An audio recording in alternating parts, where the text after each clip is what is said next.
we're here in Germany with the richest countries in the world focusing on Ukraine and how to keep that coalition of support for Ukraine together at a time when, realistically, that there is going to be fatigue in populations and politicians. And are you worried that support for Ukraine is fracturing? No, and I think, in the sense that I think that the pressure is there and the anxiety is there, and we've got to be honest about that. But the most incredible thing about the way the West has responded to the invasion of Ukraine by Putin it has been the unity.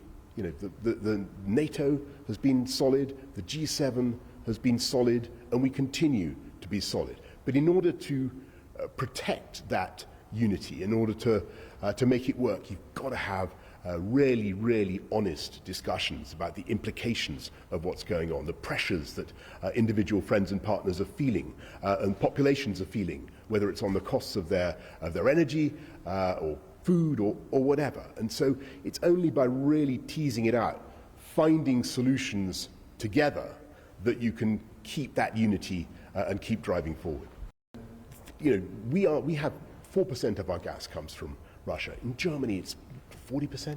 They're facing real pressures. They're having to source energy from elsewhere, but they're doing it. They're making the effort. They're making the sacrifice.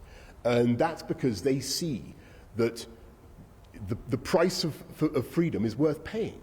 This is something that it's worth us standing up for together. And that is the principle that a free, independent, sovereign country like Ukraine should not be violently invaded and should not have its boundaries changed by force. And the consequences of what's happening for the world are tough. But the price of backing down, the price of allowing Putin to succeed, to hack off huge parts of Ukraine, to continue with his program of conquest, that price will be far higher, and everybody here understands that. We have a system in the UK where we don't privilege our industry in the way that some other countries do. They pay a very high price for energy. We need to fix that. We need British Steel to be provided with much cheaper energy, cheaper electricity for its blast furnaces. But until we can fix that, I think it is reasonable for UK steel to have the same protections that every other European steel economy does.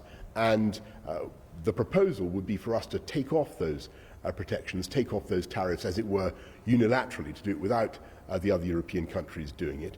I don't think that's the right way forward. I want another solution. The difficulty is that possible to do while staying within our WTO, our World Trade Organization, obligations? That's the problem. But it's, these are tough choices that you have to make. This is a government that is getting on with delivering for the people of this country, and we've got a huge amount to do. That's what I'm trying to get at. So in the immediate future, we've got to get people through the current global inflationary pressures, the post-COVID Ukraine exacerbated inflationary pressures that people have got, energy price spike that we've got.